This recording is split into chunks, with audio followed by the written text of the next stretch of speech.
Prvo srpsko pozorište Mira Sremčević iz Čikaga u petak 3. marta u Skoki teatru premijerno je izvelo predstavu Ožalošćena porodica koja se smatra jednom od najboljih komedija srpskog književnika Branislava Nušića.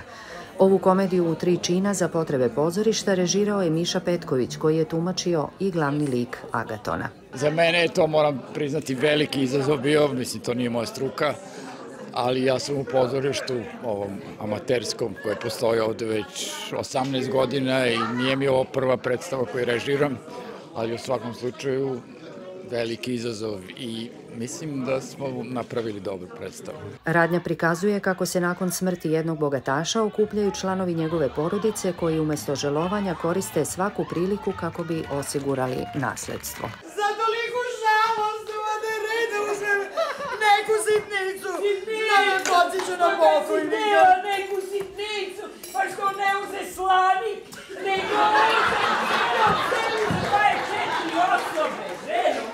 Večera smo imali divnu publiku, a publika prenosi tu istu energiju na nas. Tako da jedno drugo povlači. I ja smatram da je večerašnja predstava bila isto veoma uspešna kao i sinoćna premijera. Pa Sarka je jedna od Pajdara, a ja nekako, to se meni stalno zalomi da ih igram. Od ministarke, pa Žanke, pa evo sad Sarka. Tako da nekako ja imam taj afinitet prema takvim ulogama.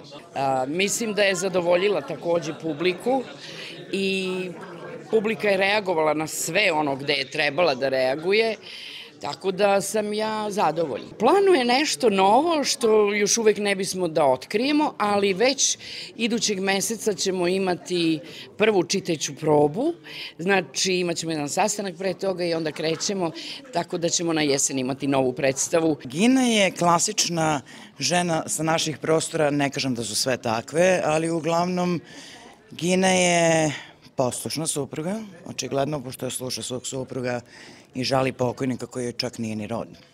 Nadajući se, naravno, kao i svi ostali članovi familije, da će naslediti nešto. Iskreno govoreći, prvi put kada su mi ponudili Gininu ulogu, ja sam rekla, ja da plačem. Ali ja se nadam da nisam izneverila očekivanje publike, a i naravno cele ekipe, i da je Gina stvarno bila onako kako je trebalo u stvari da bude. Nakon premijere predstava Ožalošćena porodica je imala i svoju reprizu u subotu 4. marta koju je čikaška pozorišna publika u Skoki teatru nagradila bogatim aplauzom.